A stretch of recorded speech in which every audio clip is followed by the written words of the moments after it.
Right, so last week we covered philosophy and communication and positioning.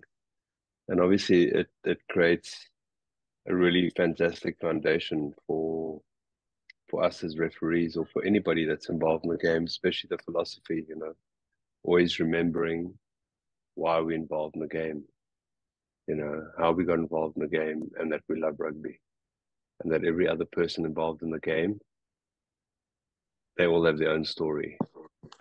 So I think if we keep reminding ourselves of that, it'll help us to build better relationships and stronger relationships with everybody. Doesn't matter what your involvement is in the game.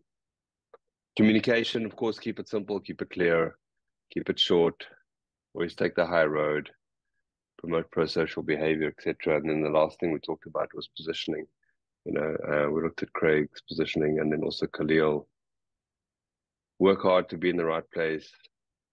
Your main goal is to always see the ball or at least know where the ball is, right? That video, I did send a link out to that video, so please feel free to watch it again before the season kicks off. Today we're going to look at contextual refereeing. And what contextual refereeing, what it does is that it provides you a foundation where your knowledge and understanding of the game is increased. And what we're going to go through today is it's going to have a little bit of introduction, and then we're going to go into some clips, and we'll basically say like what's going to happen next. So please unmute yourself, participate. I think the more we do this, the better we all get at it. And often a lot of it is being able to understand what's going to happen next. Loose head to knee and then across. Loose head goes to knee and then across. Loose head goes to knee and then across. He goes to his knee down and up and across. Right. It's only going across because of him. He went down on his knee first. Who did? Alice, and then he angles after. He's already here. Yeah. Okay, shot called.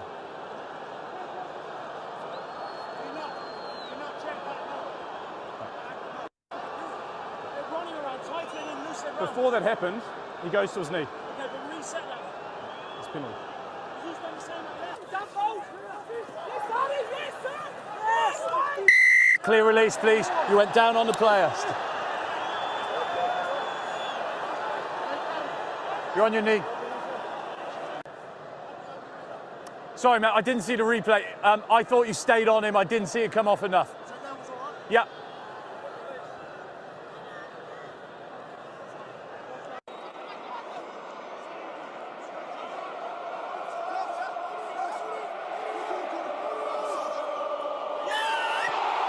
Two infringement, 18 straight on the ground. No, the 18 is not. The 18 is off feet, and then there is a contact. No, 18 is off feet. 18 off feet. No.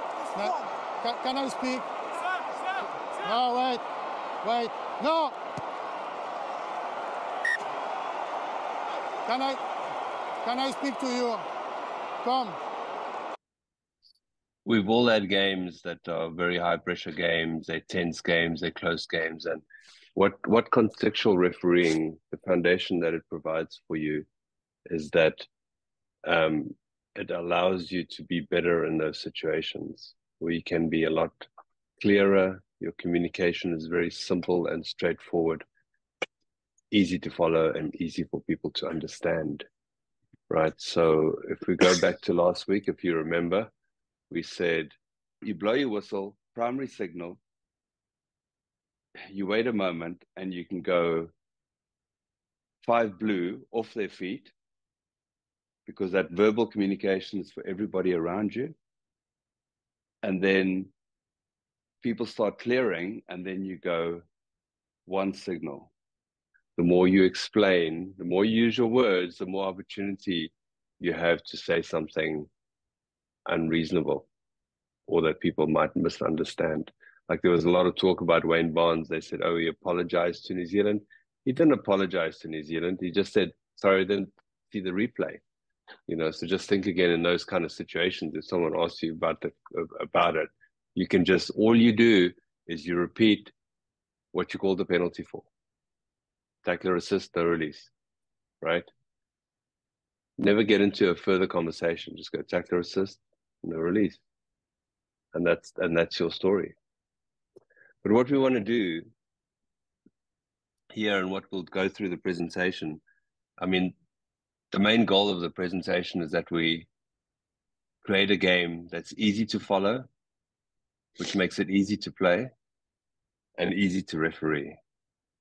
And I know you go like, well, it's not that easy, right? But at least we can make it easier to follow and easier to play and easier to referee. And I think that if you start buying into this, and every time you watch rugby, you are watching rugby from a contextual refereeing perspective, that you will improve your game knowledge and understanding, and you'll be able to make better decisions that are easier to follow, easier to play, and easier to referee. So this is strategic contextual refereeing. And in the system advantage, we got the whole strategic section. If you go into it, you can expand these areas and you can read a little bit more about them. There's a sentence or two for each one that'll explain it to you easier, But this section covers advantage. So we're going to look at all of these, right? We're going to look at advantage, mostly penalty advantage. I think scrum advantage, most referees have got that down. Big decisions, pressure management, high impact decisions, probable outcome. Probable outcome is a huge thing, because if you get contextual refereeing right, the probable outcome is where most people, the players, the coaches, and the fans can all understand what the decisions that you make. Empathy, materiality, we talked a little bit about that last week too, with communication. Contextual refereeing is awareness, making decisions that make sense, understanding momentum, who's dominant, whether it's in a phase, because you can have one team dominant in the scrum, one team dominant in the line-out or line-out defense, which we'll have a look at a little bit later. We've all refereed games where one team would be dominating, and then you can just feel that shift where the other team starts dominating. And if you can feel those and understand them, then you know the different pressures that teams are under. And one team might have been dominant for a while and now they're under pressure. What are they going to do? What are they going to do under pressure? But just raising your own awareness, you can make better decisions. And then balance at the end is set standards, which is always set standards early, equity for both sides, player accept your decision making, and you deliver a uniform game for both teams. So the object of the game of rugby is not to score the most points and never break the law, but to win through fair play according to the laws. So this actually came out of Wales in the 70s already, when they started applying materiality, right? So, and we all know that the game has laws and not rules, so it's not black and white. But it's the job of the referee to see that this happens.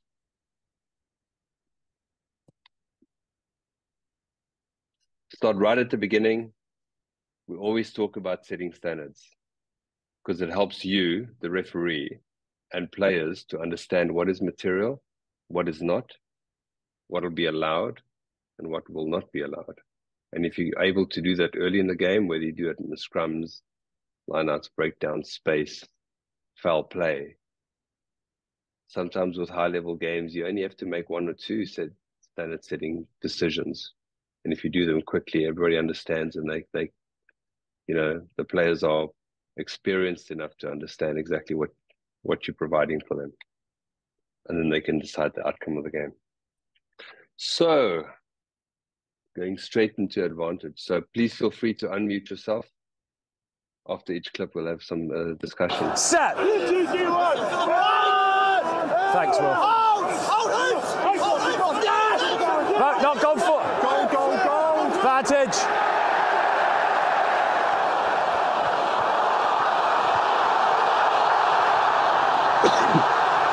Advantage over.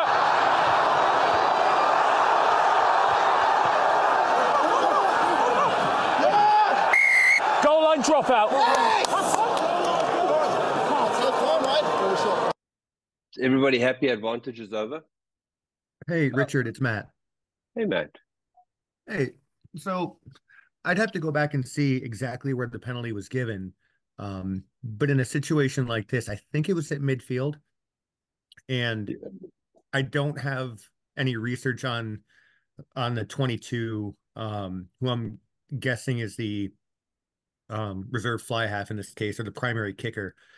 Is it, I mean, is it reasonable that that's a kickable, shot there? Yeah, so it's about 43 meters out in the middle of Yeah, the and it field. was basically middle of the field, right? Yeah, yeah. Okay, like between the posts. Um, for a game at our level, I would absolutely say advantage over because that's not a reasonable kick for most of the players that we see. But I think in the context of what we think Wales can do and maybe score points and get that ball back, that might change my decision making in terms of they didn't score. They're going to get possession back, but would they rather have the points than the ball back after that? Hmm. Any other thoughts? This is Frank. Hey, Frank. I think I'm happy with this advantage being called over. While they may have gone for points, I think more of a likely outcome was they would have tried to kick it as deep as they could to set up maybe a line out or maul opportunity at the 5 meter line. So I Hmm. think that's what the referee here was maybe looking at, is that they reached the 5 meter line, and that's probably the advantage that they would have tried to go for anyway. Right. No, it's already gone, mate. It's 55 metres.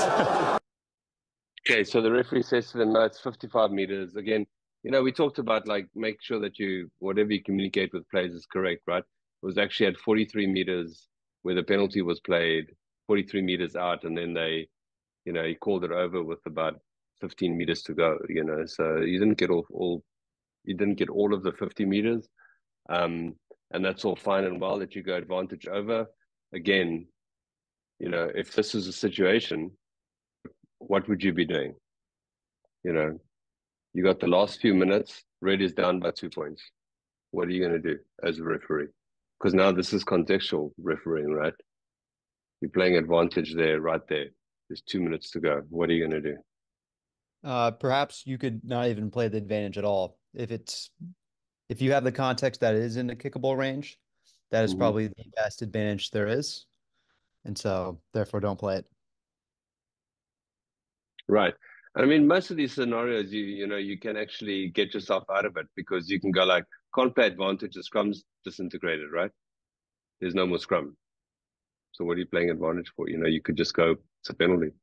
It's a penalty, and then, you leave it in the hands of the players to determine the outcome there. But once you go and you play advantage and the ball's held up and you got to give a goal line dropout and say maybe there's no time left, you're going to create a situation where you'll be, you're putting all the pressure on yourself. So just think about it. Where you are on the field, what is the score? What's the time in the game? What are you going to do? Right? Something to be thinking about all the time. Here's another one. Crouch. Bind. Set. Good recovery. Advantage, Gav. Advantage over. 50-22. It's your ball.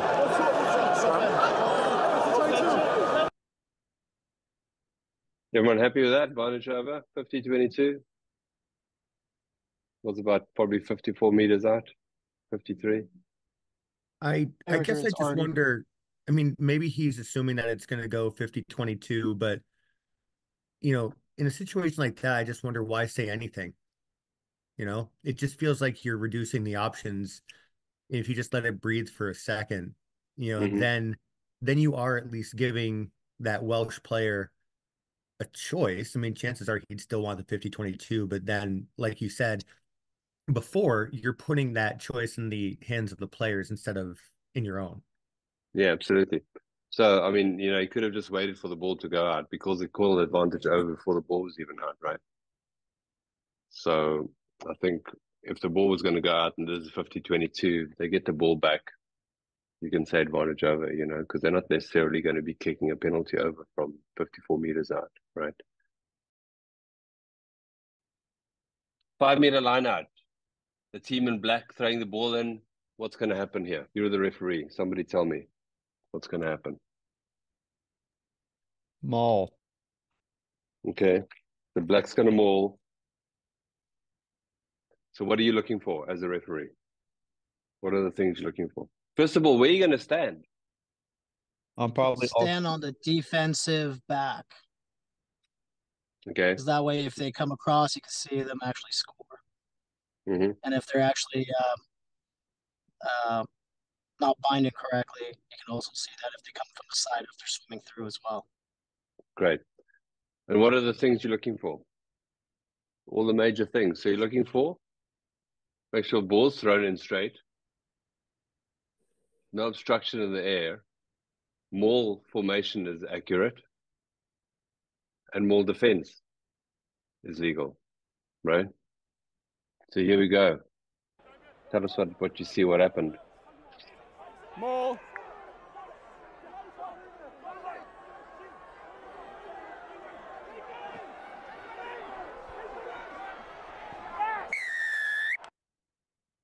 Everyone happy? Yes, no, Yeah, yes, it's no? like obstruction by black to me. Obstruction by black, exactly. And, if you're going to stand at the back of the line out and point at both back lines, on most occasions, you're going to miss it. So put yourself in a position where you can pick this up, because we don't have TMOs. And even as referees, even if you have a TMO, you still want to be in the best position to make that decision. If you can make that decision on field, you don't have to go through the emotional trauma of the fans of the team in black where the try gets overturned. So have a look here. So when the catcher comes down, the two supporting players bind in front of the catcher, and that's obstruction. Right? Yeah, pretty clear. Number one is in front and preventing the access from Namibia defender, isn't he? Okay. So if you were in that position that was mentioned earlier at the back of the line, you should have been able to see this pretty easily. Right. So say I think when it comes to lineouts and mauling, in general, if you're doing your research before you referee teams, you might have some idea of their mauling and lineout skills. But just looking at these two teams, what are the strengths here? Anybody know? South Africa always mauls. Okay, so South Africa is always a great mauling team, right? So here we go. This is one of the first lineouts in the game, and this happens. Stay! Up now, green knee on the ground. That's one. Okay, entry point is fine. Okay, so what are you taking out of this to the next lineout when South Africa's putting the ball in? What are you thinking here? That at the next line, they're probably going to maul again. They're probably going to maul again, but we've seen a pretty solid defense, right? So now suddenly they might not be that dominant in mauling. Interesting. So the team in white's defense is really strong. What's going to happen next? Would green do something different? Or, is white going to put more pressure on them?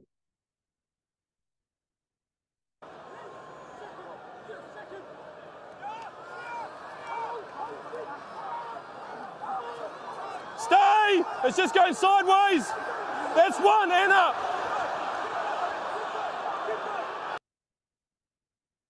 Right? Again, white taking green apart.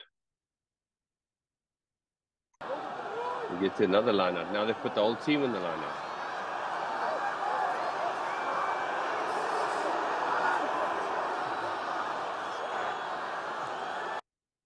I mean, White's defense is legal here, you know, and I mean, these are the little things that you're thinking about when you're refereeing. You're going like, oh, okay, so Green's supposed to be dominant in the mauls. You know, even some of the D1A teams, you know, some of them are dominant in the mauls. And, you know, you're looking at this and you're going, wow, they're getting taken apart by the defense.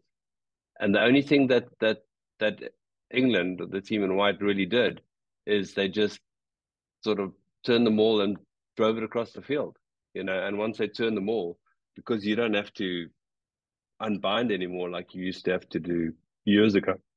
You know, if you're on the maul turn, you're on the wrong side, the referee would tell you to get out.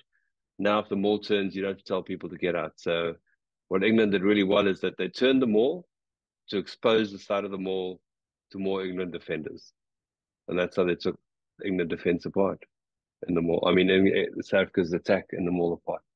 So little things like this is something that you should just be looking out for. You know, who's dominant. And apologies if you already made this point. I was a bit late. This is Olivia. Something to keep in mind is we have knowledge that South Africa is dominant at the maul. So we can come into games with preconceived notions. Absolutely.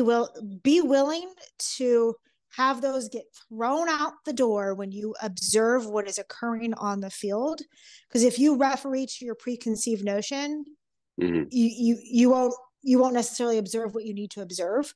So sometimes too much preparation can alter or cause bias in your refereeing. So just keep that in mind too. Absolutely. Thanks, Olivia. Absolutely the best comment of the night. And then, especially when it comes to scrums, right?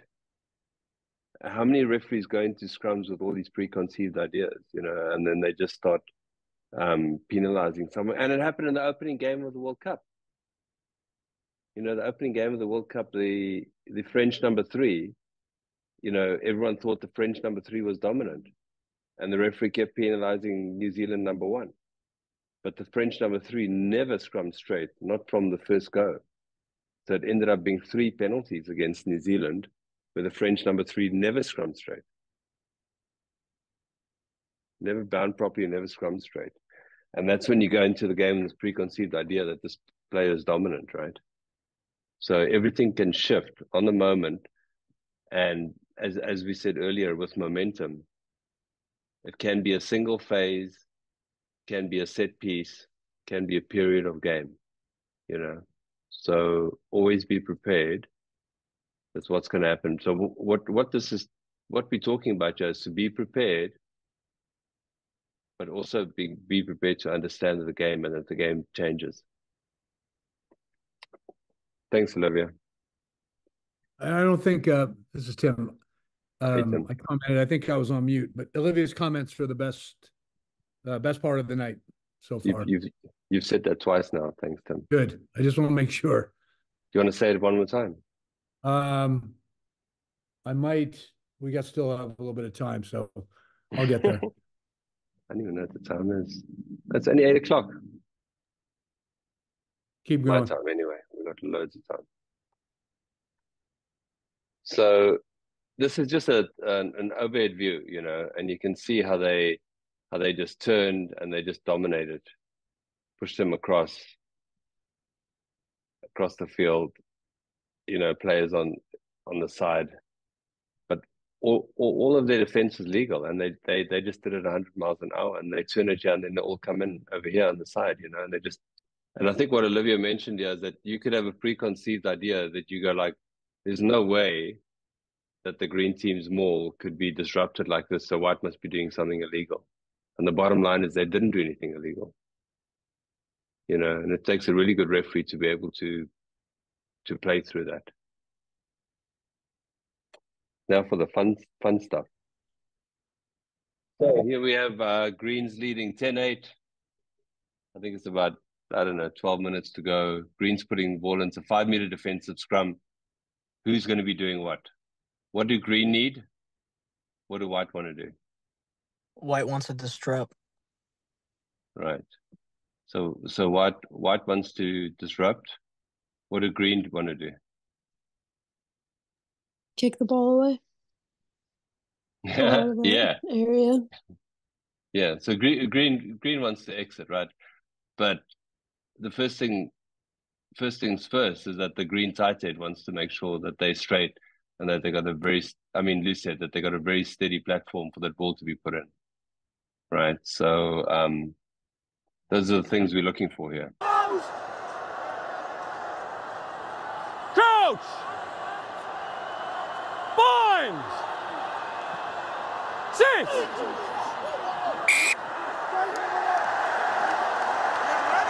Bind! Sit!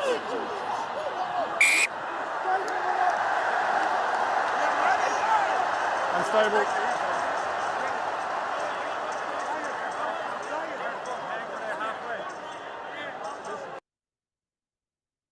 Okay, so White probably wanted to disrupt. He gave a free kick against them. 10 minutes later, score still the same, 5-meter attacking scrum by Green. What do you think is going to happen now? Anyone? Even let's take a guess. Not 100% sure. White is going to collapse again. Okay, why would they do that? Not intentionally, but since he already lost the first time, I'm assuming that he's going to get overpowered again. Okay, so if White take it down, or push early, or disrupt, are they going to get free kicked again, or they get penalized? Oh, penalized. Okay, it'll be a penalty. So we're talking about a two-point game here, right? So whatever the situation is, you'd think that White would want to try and keep it clean right now, right? They'd want to set that scrum up and then try and dominate legally because they're under a lot of pressure here. And Green just want to get a stable ball. So let's see what happens.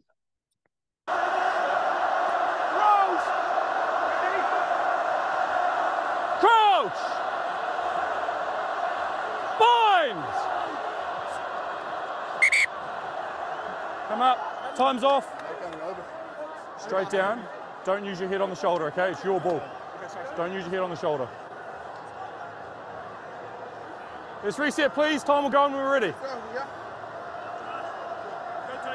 I've told him, so just keep your weight there. Crouch! Bind! Sit!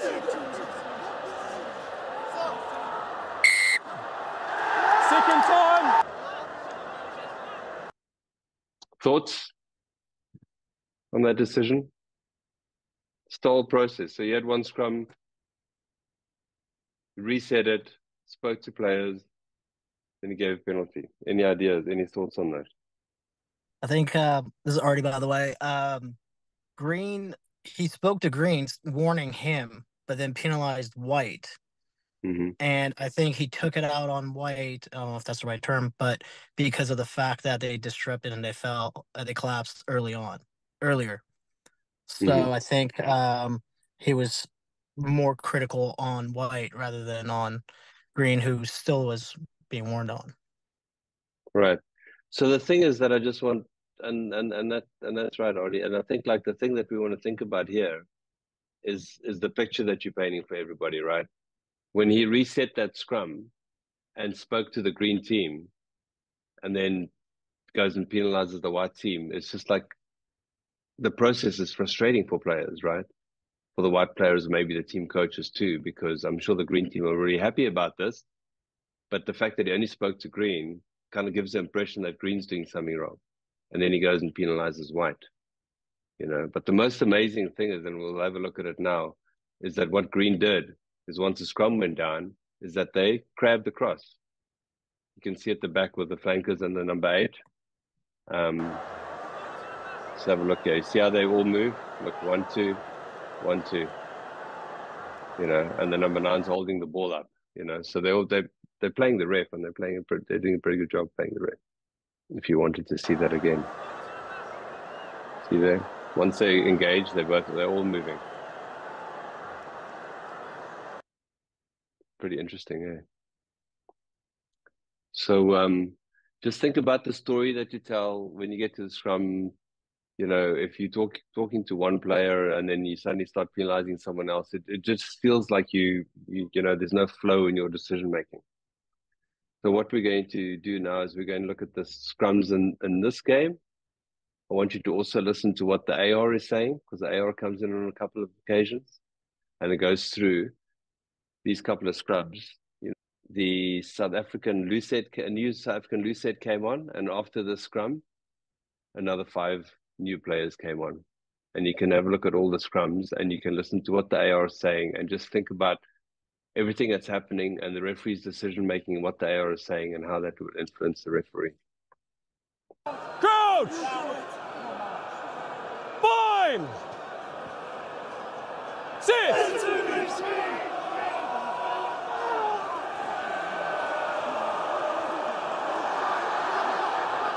Play on! 2 overs good.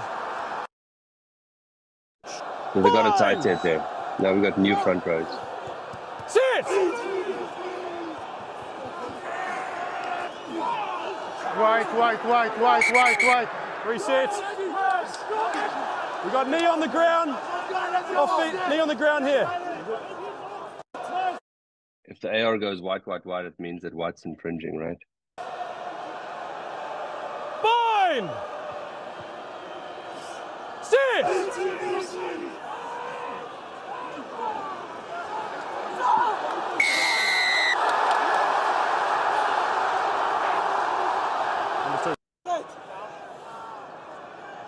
Fines!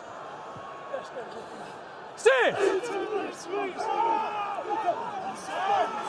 White. Drop the bind and down. Number 3 drops the bind and down. Coach! Fine! Sit! White. Advantage! Loose head down. No, 21. Don't make it cynical. You're back. Fines! Sit!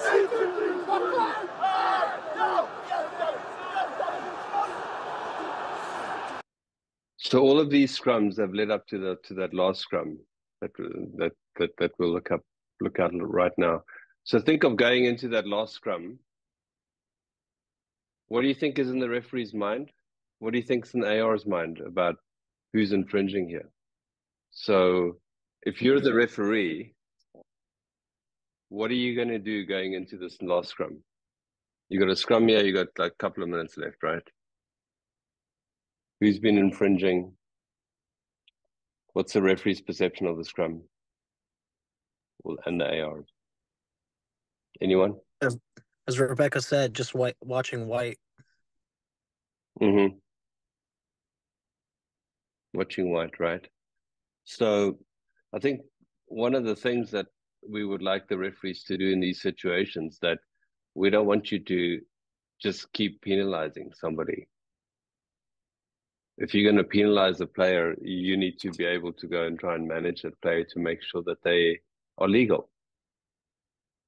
And if we go back to these scrums here, you can see, I mean, this player is actually, sorry, it wasn't this player, it was someone. So I'll just move this along here, and you can see that the loose set on the far side is a little bit far back, right? So if all of these things are happening and the AR keeps going white, and you're talking about the white loose set, you want to be on that side, and you want to say to the white loose set, get your shoulder out and square up, right? So instead of you just letting it go, and just keep penalizing the player, you can help that player to be more successful, because you don't want to keep giving penalties all the time in this situation. And you know, you can manage that player, because everyone looks fine except that loose head, and that loose head's been the problem endlessly, and the AR keeps calling it for you. You know, when you start getting to these big decisions, you got to be on that side where the issue is, because you have got to have like eyes on when you're going to make those big calls. Fines! Right? So here now we got a scrum, we got a couple of minutes left. As a referee, you should come on this side, on the loose head side, and totally like manage it. Get the scrum to be better. Coach! Binds! See how it's overextending here with his leg? He sits. Then on Not this side, setting up straight. White is overextended. Time off.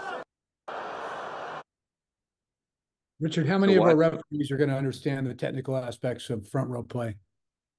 And how many Well- ARs are going to have any understanding of technical aspects of front row play?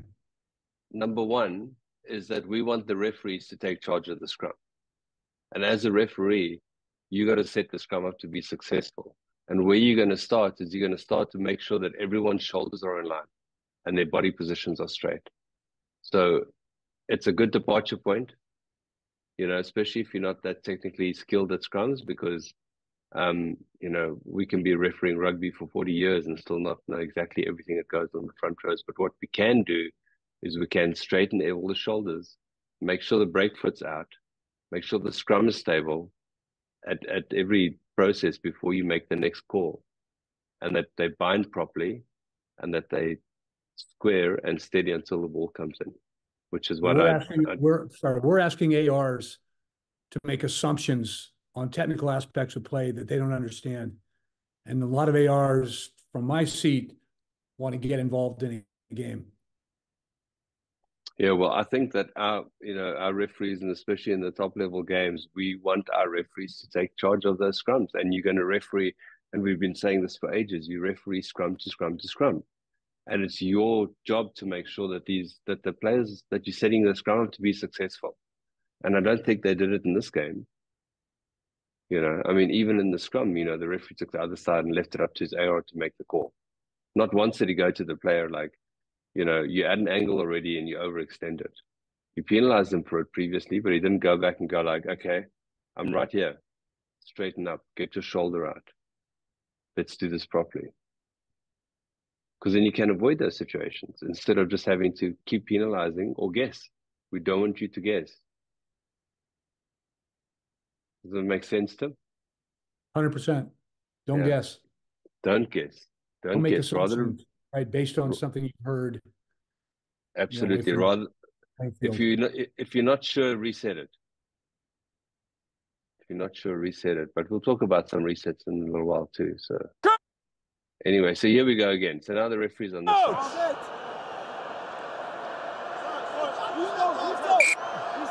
Time off. And this is interesting too, because, you know, the referee's calling time off. Why? Because there's only a few minutes left. Whites are leading, so maybe they're trying to waste time. So the referee calls time off, and then he's going to talk to them. Here it is. It's their mark. Come to the left. No head on head. It's their scrum. You're in the space. The tight heads, head on head. You need to be off. Coach! See, and he's talking about head on head, which is like almost completely irrelevant to actually what's going on in the scrum, right? Because the number one, white is not scrumming straight, shoulders not out, his leg is extended, and you'll see it does it again here. Binds! And you already sees that. Goes down on his knee, and then goes in. Advantage!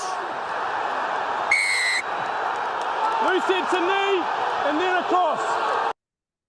All we want, make sure that they straighten up here, get their body straight, get their shoulders in line. It's quite a big distance here, right? Because as soon as they go down, there's nowhere for this tight head to go except at an angle because of this loose head. So you want the loose head straight first, and then at least the tight head's got somewhere to scrum straight.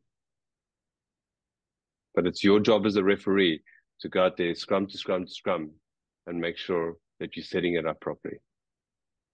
If the scrum's just getting messier and messier, you as a referee, you got to take control of it.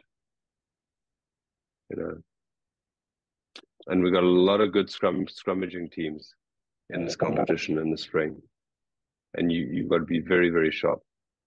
Go from one scrum to the next to the next. Even if the scrum goes well, you've got to know why it went well by the time you get to the next scrum, right? And this is a pet peeve of mine. You know, the team in white have got a player in the bin, or as we just saw with the England team, you know, they were leading by 2 points and the clock's running out. Teams waste time. Don't let teams waste time. And they do this exactly here. Like, you know, White want to waste as much time as they can, so they can get that player back from the bin. Crouch! Bind!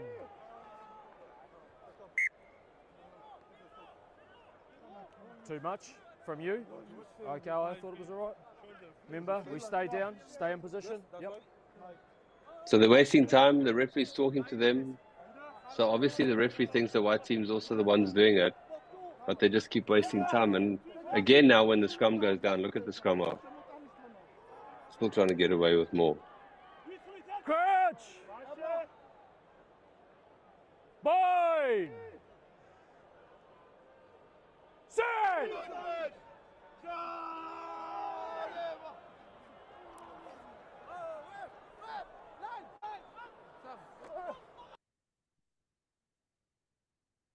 Don't let it happen. Take control of it. Now for the fun part. So one of the things that World Rugby brought out in November 2022, they said that the tackler assist has got to clearly release with both hands, and both arms have got to go up in the air before they come down on the ball. And this is a fantastic example. And this is the clip that they sent out to everybody. This is exactly what they want to see players doing. And the player gets rewarded. Now you can look at the slow-mo. See, arms go up, tackler assist, they clearly release the arms up, get their hands on the ball, and they get rewarded. Should be pretty straightforward. I think what happened in the World Cup is that there were too many times that the referees were rewarding their defense when they shouldn't be rewarded.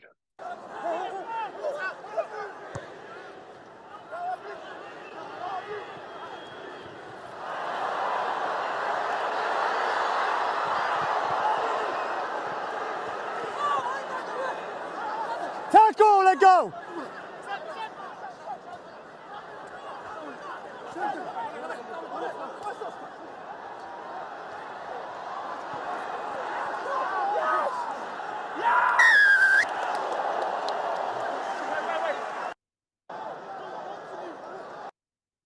I don't think he let go.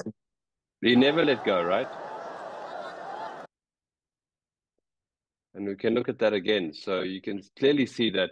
And it's exactly the same thing that happened with Artie Surveyor in the World Cup final. His one hand was still holding on the jersey when the other hand was released and then went for the ball. And all you want to do, if you're going to do it this fast, the referees are not going to see it. So if you want the referees to reward you, make sure that they can see that both hands have released and then they go for the ball. Remember, it happens very, very quickly. So he's still holding on with one hand, grabbing the ball with the other hand. So when we talk about the breakdown and consistency, you know, I mean, we talked about positioning, being in the right position to see the right thing. But what happens often is when we as referees try to overmanage the breakdown, we start saying, release the ball, roll away, do this, do that, all these things. It literally what it happens is that we are referring one breakdown to the next breakdown. They're exactly the same, and we're referring them differently. And it's very frustrating for players, and it's also very frustrating for coaches. Right, Tim? 100%. Yeah, just have a look at this. Hands away! Hands away!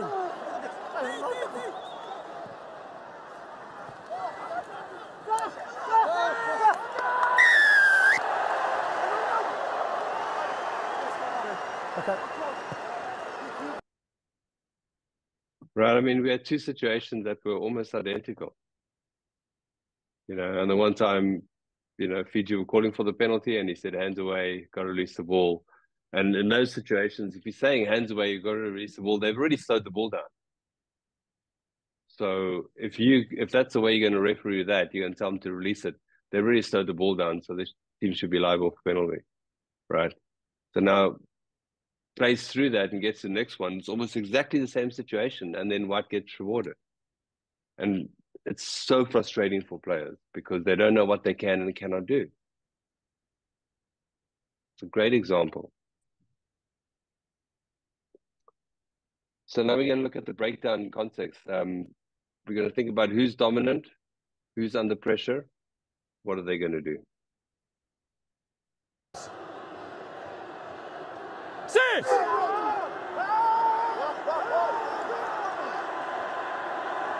Vantage, tight head in. Tight head angle. Penalty advantage.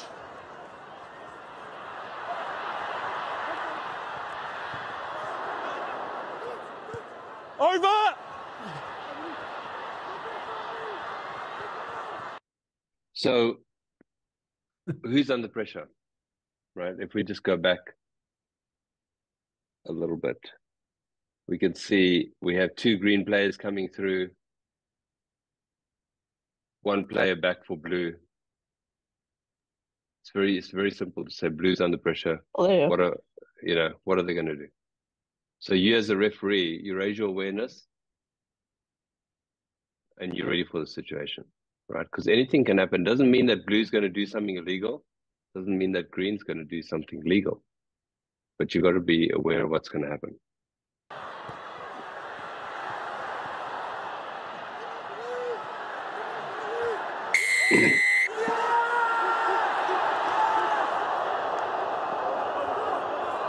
Doesn't release the ball. Green on his feet, doesn't release the ball. Watch that ball, Ben. Right, so, and we've seen this referee do it quite a few times, in a situation where there's a breakaway and team's under pressure, he's always ready for it, right? And blue under pressure, play was tackled immediately. The referee was right there. Blue never released, penalized them. Easy decision to make, easy to follow, easy for everyone to understand.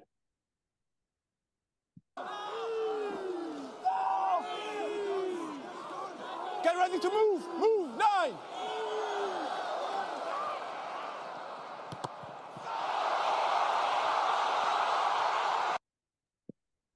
Okay, who's under pressure?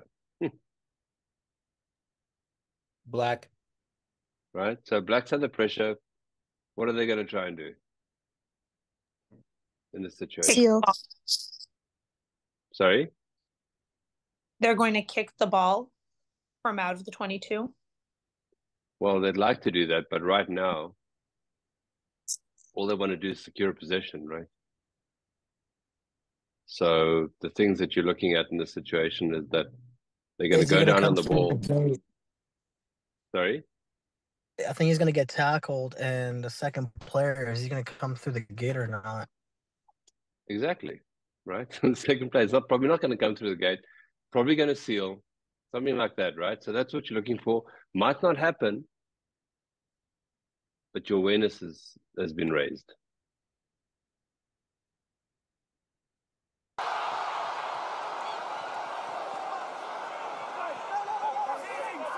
No, he took a hit.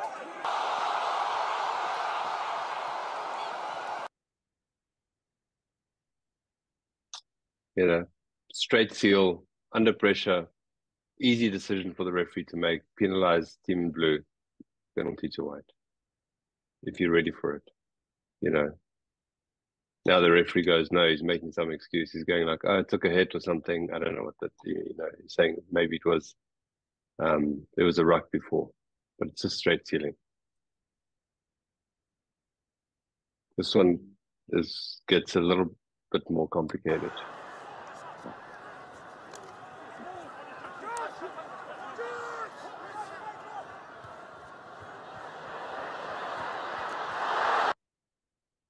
Okay, same again. Greener under pressure. Black's got possession. What are green going to try and do here? Obstruct like a pop pass. Yeah. More simple. It's a basic thing that they want to do. They want to slow the ball down. Slow down play, yeah. Absolutely. They want to slow down turnover. The green's going to try and slow down. They might not do it right now because, you know, when you have a top level referee, on most occasions, if they slow down right now, the referee will pick it up. So they might do it 1 or 2 phases later. Who knows? No offside lines.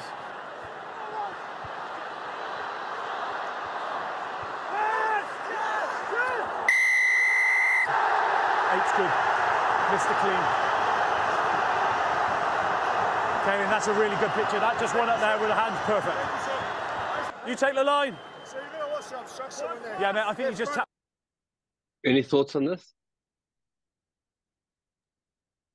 I feel like green too is like not rolling away and then obstructing like how black enters the ruck. Absolutely right. So the players will slow movement, allowed green to get their hands on. Very tight call. And the referee rewarded green here and then told green how wonderful they are, to the point where the green player said, "Thank you, sir." You know, saying, "It's a great picture, it's what I want to see, blah, blah, blah." So two moves really slowly. Mr. Clean. Okay, and that's a really good picture. That just went up there with the hands. Perfect. You take the line. So you're going to watch the obstruction in there? Yeah, mate, I think you just tap.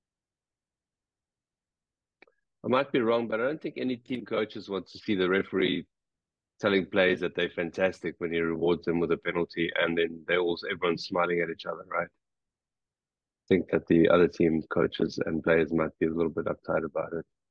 So just always think about taking a professional line in these situations. So now this is 10 minutes later. 10 minutes later, this is happening. No, don't go in there. No, it's not. It's not.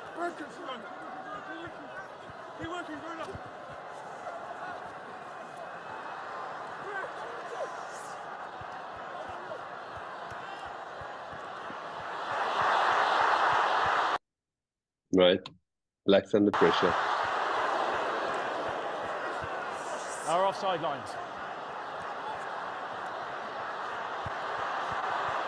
Good.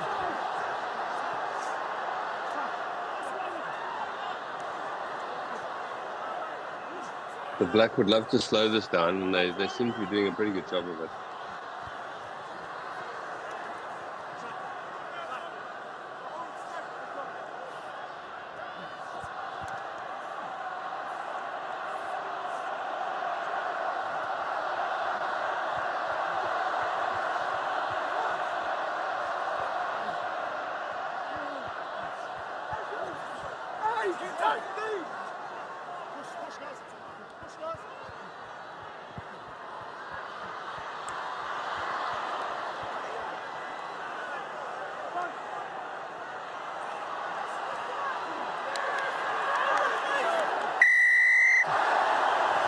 You're fine, still in the way. Of course, it affected the clear out. But just in the way, allowed him on the ball. Mark, 15, but it's a long time injury. Tom, as long as you want, my friend. So again, we have the situation we talked earlier. We have a situation that's very similar to the other one, right? Where the referee made the call the one way. And, you know, when you look at it here, you look at the tackler and you look at the player going in, and the tackler is trying to get out the way and the other player on the ball. Very similar to those situations. They're 10 minutes apart, right? And the only thing that players want is they want you to call it the same both ways. And I think in this situation, the easiest way to have called it both ways was to penalize the tackler on both occasions, right? The tackler has got to move before you reward the player on their feet. It's very simple, you know. And so, I mean, I'm also just thinking that when you look at the positioning, we talked about getting a 45-degree angle positioning rather than coming straight on always. Of course, the higher level quality referee you are, you can see things from different, you don't always have to be exactly the same place. But I think for most of us, if we enter it consistently, we'll always see it the same. Any thoughts on that? I had a question. I feel like sometimes I can be very it's almost like how much time do you want to allow a player to roll away? Sometimes I feel like I'm very quick to penalize the not roll away, instead of letting it breathe. In that example, like you do have green supporting players available to ruck over the ball carrier. And yes, I agree that black interferes with green, but they also kind of go to ground too, which creates that space for black to then poach the ball. So I think that's also goes into like how much time, or so like setting that standard of like how much time you'll allow the tackler to get out of the breakdown area as well. But I think in that instance, he affects the players in the ruck with his rollout. But I think for me, it's more so like, again, like creating that same picture, because you see in like those phases of plays, I feel like 19 like gets out of the way as fast as the other phases. But he definitely obstructs a little bit there. Liz, if I may, it's Olivia. I feel like you kind of answered your question a little bit too, because you explained, and Richard said this earlier, you can't referee each breakdown the same. So you just explained why those breakdowns were different that would lead to either an allowance to let it breathe and see what occurs or not. So you would choose to penalize based on the outcome. And you just articulated why those outcomes were a little different and why in one scenario you'd let it breathe and the other you would not. Okay. I think the thing that players want is they want you to, what you call for the one team, you need to call for the other team. Right. So, and I think right through the fall as well, we talked about that tackler has got to pretend that they've just landed in a bucket of lava and they need to get out. So they've got to move immediately and they've got to keep moving. Of course, we have those situations where, we've noticed in some of the games in the fall that some of the attacking support players will, they try and grab those players and hold them in. Whether it's a player on the ground, the tackler holding in the player, the tackler not allowing them to move, or they're going down on them and holding them in. In those situations, we still want that tackler to be moving. They must still be trying to move. If they try and move and then somebody is then holding them in, you'll see that clearly. But if they're just lying there and then they say, "Oh, someone's holding me," then it's difficult. On most occasions, you'll penalize them. In these two situations, both times the tackler should have been penalized because they were not out of the way fast enough and they impacted the players that arrived. And I think if you're just thinking back at the positioning video that we did, if you had a 45-degree angle, you're going to see that. You're going to go like, you're not going to reward the defensive player on their feet because the tackler is still there. And at that 45-degree angle, you're always going to see it. You're always going to see that player that's there.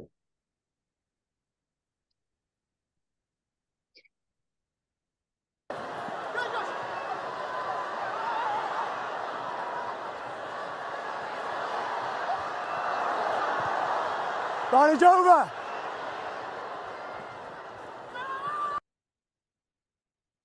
Right. So again, white's under pressure.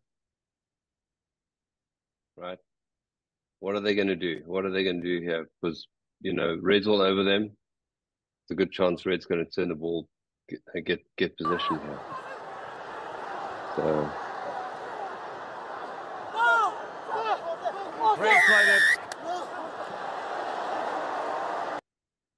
And then the AR comes in and tells them that red's also doing something wrong. But what we wanted you to think of as a referee is that white is under pressure, a high likelihood that red's going to turn the ball over here.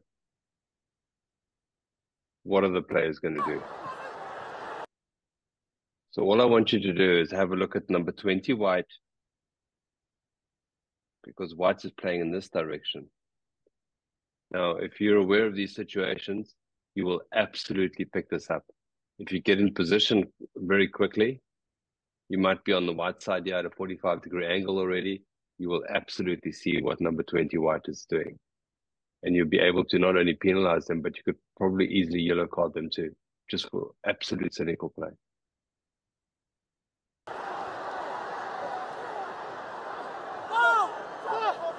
Red played it. Offside, go be on your feet. See, red doesn't know what happened there. You know, the world went crazy.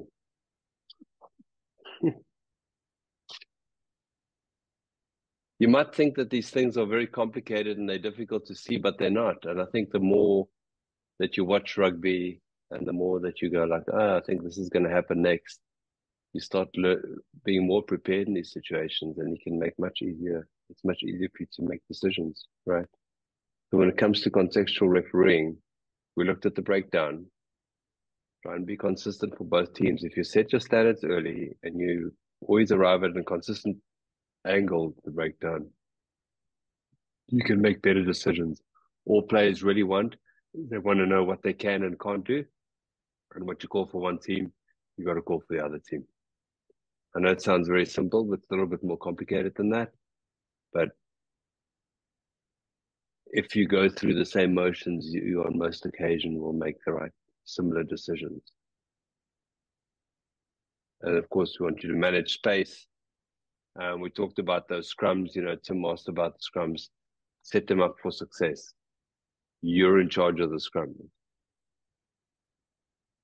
Manage one player at a time and make sure those scrums are set up properly. Every single scrum. Take the story from the one scrum to the next one, to the next one, to the next one. Line out maul. Talked about line out positioning.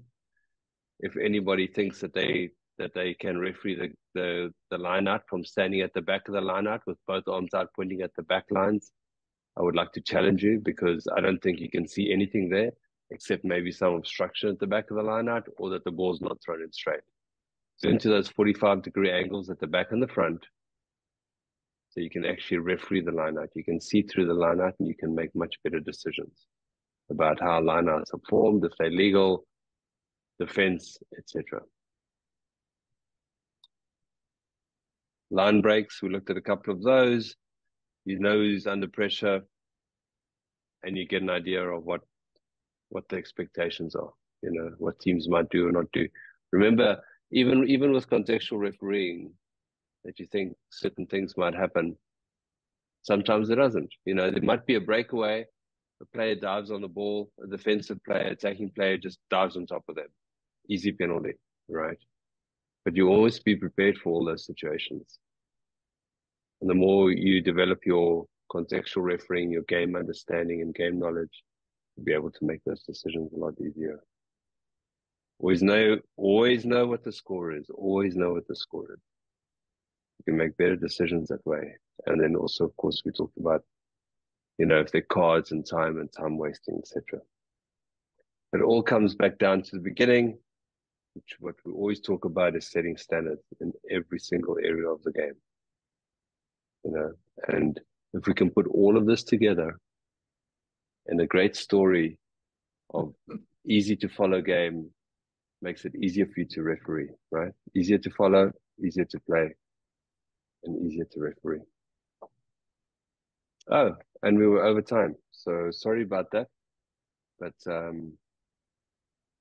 thanks for attending. We'll put the video out. Are there any questions before we say goodnight? I know it's late.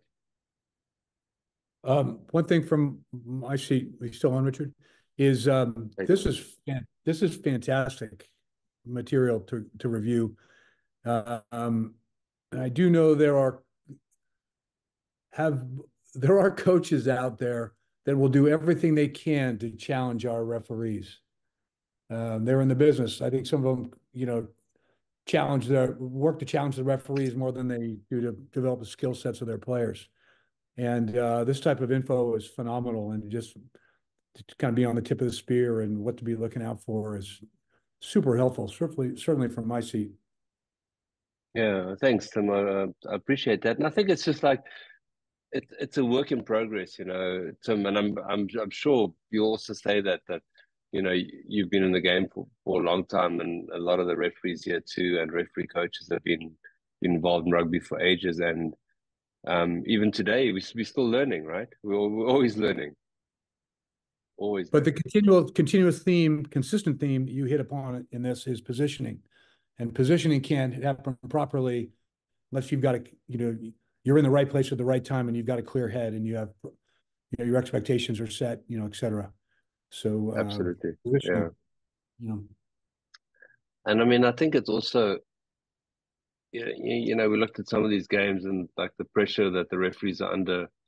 Again, it's, I just would really want to reiterate that it's very, very important that the referees are very respectful to players, understanding, when you have empathy, you understand where they come from, and that they are under pressure in those situations. And that us as referees, we are the ones, we should be the calming factor in the game, and the way that we communicate with players, if players escalate, you don't need to escalate. You need to calm the situation down, and just always be respectful. The coaches can escalate as well, right? Which is wonder why players don't want to become refs. They watch some of the coaches, and it's insanity. So on that note, yeah. I mean, absolutely. But I think, on most occasions, again, we go back to the presentation last week. We all in it because we love the game, and we should all be respectful of each other and work together to make the game better and to grow the game, for sure. Yeah. Right on. Thanks, everybody. Have a good night. Thanks so much. Thank you. Good night. All right. Bye. Thanks.